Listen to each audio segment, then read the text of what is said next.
Good morning. This is retired Pastor Karl Schmidt from Calvary Lutheran Church, a little Lutheran church in Amherst, New York, part of the Western New York, part of the Buffalo area. Well, we want to welcome you to our broadcast this morning. We're doing it because a lot of people have colds. We're not in the church building itself this morning, recording from home again. Not COVID, but the colds are making the round, and it's really rough bunch of colds. So please get your regular cold shot as well as the COVID shot and any other vaccines that you might need. Check with your doctor on that. But I know I've been struggling with this cold for this is now the second week. Fun. Well, we're up to the second Sunday in Advent.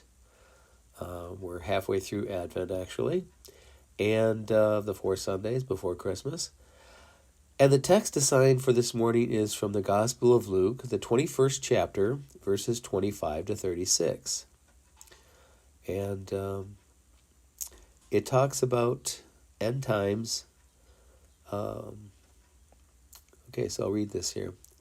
And there shall be signs in the sun, and in the moon, and the stars, and upon the earth, distresses of nations with perplexity, the sea and the waves roaring, men's hearts failing them for fear, and for looking after those things which are coming on the earth, for the powers of the heavens shall be shaken. And then they shall see the Son of Man coming in a cloud with power and great glory. And when these things begin to come to pass, then look up and lift up your heads, for your redemption draws near. And he spoke to them a parable. Behold the fig tree and all the trees. When they now shoot forth their leaves, you see and know of your own selves that summer is now near at hand. So likewise you, when you see these things come to pass, know that the kingdom of God is near at hand. Verily I say unto you, this generation shall not pass away till all be fulfilled. Heaven and earth shall pass away, but my words shall not pass away. And take heed to yourselves, lest at any time your hearts be overcharged with surfeiting and drunkenness and cares of this life, so that day shall come upon you unaware. For as a snare it shall come upon all them that dwell on the face of the whole earth. Watch ye therefore, and pray always, that ye may be accounted worthy to escape all these things that shall come to pass, and to stand before the Son of Man. Here ends that portion of the Gospel text from the Gospel of Luke, the 21st chapter, verses 25 to 36. Well, again, we welcome you to our broadcast this morning, again from home, because, well, too many people have colds and flu to get together at church today. This text, although it seems to talk about the last things and the end of this world, the coming of a new world, it really isn't so much about all that. Verse 36 really gives us a better clue as to what the idea of this text is all about. In other words, what Jesus is actually talking about. Watch, therefore, and pray always. And this is the part here that matters here. That you might be accounted worthy to escape all these things that shall come to pass, and to stand before the Son of Man. To be accounted worthy. The first part of that is kairos. To be suitable, to be fit for something. And you see, this is an idea that we're not really acquainted with. It's an idea that's strange or foreign to all of us, because none of us are presently fit. If you were to go for a pilot's license and you had to take a physical exam, you may or may not be fit for that kind of work. If you wanted to be a fireman and you had to pass a physical exam, you may or may not be fit enough to pass the physical exam to be a fire person. Well, in many different kinds of jobs, there are levels of fitness. If you're going to be a soldier, of course you would obviously have to have a certain level of fitness. And you see, for these kind of jobs, depending on our overall health, you can possibly acquire that level of fitness with exercise and diet and proper care of yourself. But for some things, we're not fit. We're just not fit at all. For instance, if you want to fly like a bird, nope. we're not fit for that. If you want to swim like a fish, and you want to swim down 2 miles down in the ocean, nope, not fit for that. And no amount of exercise, no amount of preparation. I mean, there are pearl divers in the off the coast of Japan, women who are especially good at pearl diving and have done this for, I don't know, centuries maybe, into the ocean waters, maybe go down 40, 50 feet, I don't know, probably not too much farther, maybe, but hopefully not too much farther so that they injure themselves, but they're fit so that they can actually swim down to harvest the pearls. But no one is fit enough to swim down 2 miles, 3 miles, 4 miles, down into the Mariana Trench, for instance. No. Even vessels made of titanium and strengthened steel barely are able to manage that. But humanly, physically, we're not able to be fit for something like that. Extremes in temperature, pressure, all these things are far outside of our frail human body's fitness or ability. But this is a different kind of fitness that you might be accounted worthy or accounted fit or suitable, Jesus is talking about here. And to be accounted, this is another idea. It's from Deo Menoi. Deo Menoi is a rather complex word. It's an adverbial participle. It's nominative, plural, masculine, middle passive of Deo Menoi. It has the sense of to bind or tie, to pronounce something to be binding. So it's a pronouncement that Jesus is talking about here, that we're suitable to escape all these things and come to pass and stand before the Son of Man. You see, as we are, and in this world, none of us are suitable to stand before God. I mean, that's kind of a given, isn't it? In the Old Testament, we talk about people who were in the presence. Oh, that's my dog here, Nellie. She's roofing away in the morning. She's always hungry in the morning. Portable stomach, Nellie is. Mid-sized dog.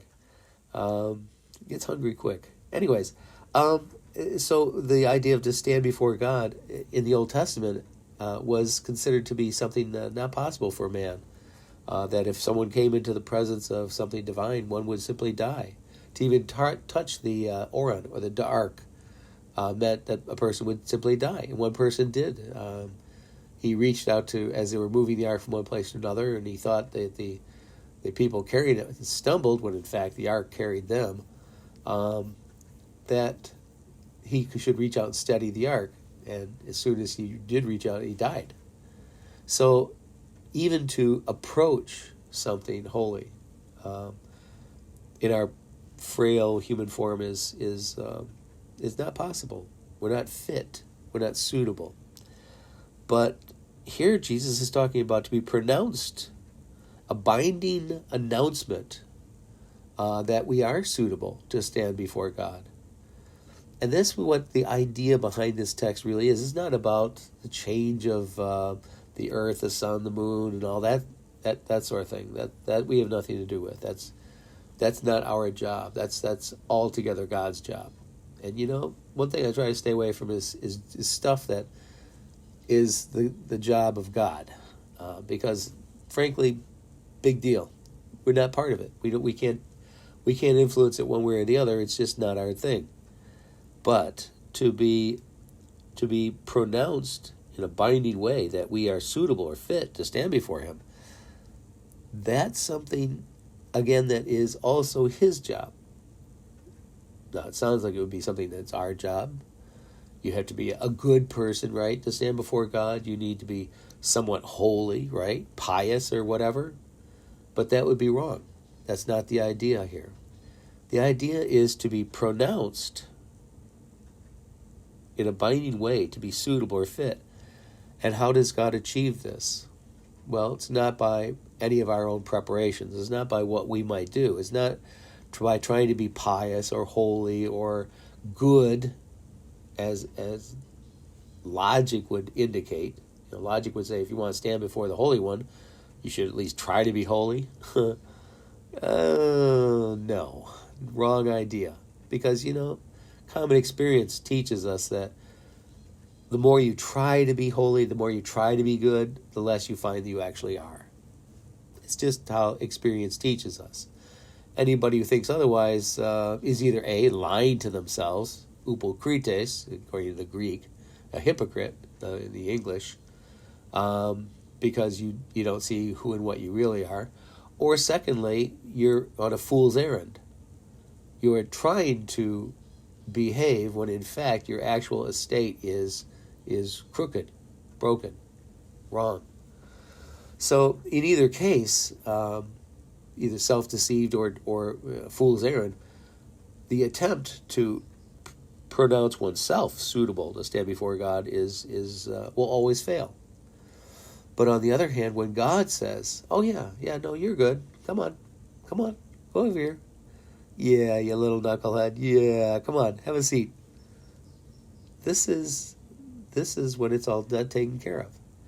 And God has set a way that He did this for us. He sent His Son, Jesus, to die on the cross. Advent is the accounting of God's preparing the world to receive His Son.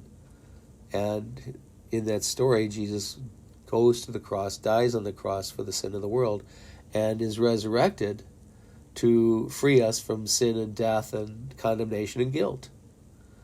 Now, how does this all work? I don't know. Again, this is something God does. And just like anything else that God does, beats me.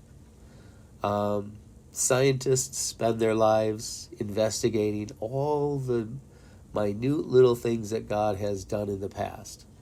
Because that's really what science is. To investigate the who, what, when, where, how, and why of what's here. That's really what science is. To investigate using every sense we have, every ability we have, every measuring tool we have, what's here. Which is good.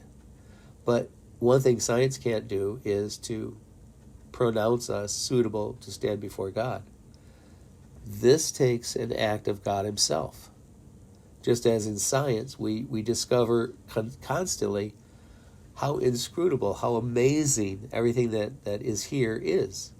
Just as soon as we think we've peeled back another layer of the onion, that we have exposed a bit more of what reality actually is, just then we discover, a whole new world we had never even known about.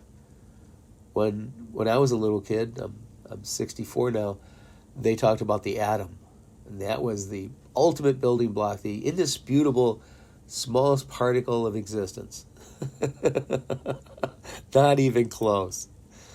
And now there's, all different mesons and types of particles that are so esoteric and exotic that even at CERN, they are amazed at all the different subatomic particles that they are constantly discovering. Whole worlds open up repeatedly every time they turn that machine on, because we discover that there are worlds within worlds within worlds. And so really to even discover the nature of our own existence is still beyond us. We're peeling back the onion bit by bit, but we just are amazed at how many layers there are on this onion. And to stand before the one who designed all this, who brought this into being over billions of years. Our universe is, somewhere around 13, 14 billion years old, and our Earth is maybe 4 somewhat billion years old, and our human life is much less than that, obviously. And humans in our present state, as God has guided us to be, and made us to be, as He sent His Son to be, much younger still. And yet we still can't pronounce ourselves worthy or suitable or fit to stand before God. So God does it for us. That's the whole message of the church. That's religion.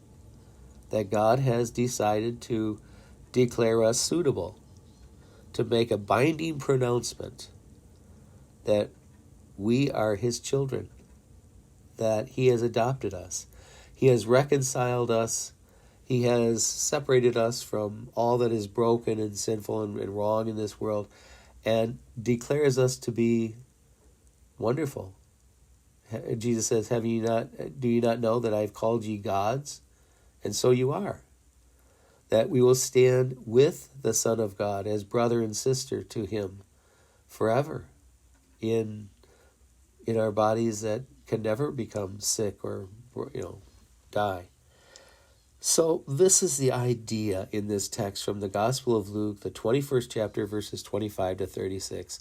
It isn't so much about the end times or the new world coming. It's more about ourselves and God. And that God has already declared us in a pronouncement that's binding, the gospel, to be suitable, to be fit, to stand with him as his family. That's what the message of Jesus Christ, the Son of God, born of Mary, to take away the sin of the world, to die on the cross, to rise again, to stand before us and his Father and say, yes, I have died for them all. Who is this message for? Everyone. Are we worthy of it? No. Is there anyone that's worthy of it? No. It's just what God the Father decided to do. It's his business. And I'm never going to be one to stand and say that I can judge his business. Never going to do that. Just going to go with what he says. And he says this is, for God so loved the world. In other words, he's done this for us all. Who are you? Doesn't matter. He did it for you already. So that's the message. That's all that the church can announce to the world, what God has given us to announce. Again, this has been retired Pastor Karl Schmidt from Calvary Lutheran Church, Little Lutheran Church in Amherst, New York, 575 Air Road, Amherst. It's just a little place. And again, if you're in the area, welcome you to visit. As we are slowly getting back to services, only but we're not all sick. Like right now, the colds are going around. Not even COVID this time. It's just a nasty cold that'll put you down for about 2, maybe 3 weeks, which is where I'm at. Just getting over it now, slowly clearing out. So, hope you're doing well. Hope you're feeling well. Get all the vaccines you can get that the doctor recommends for you, and take care of yourself and others. Okay, bye-bye.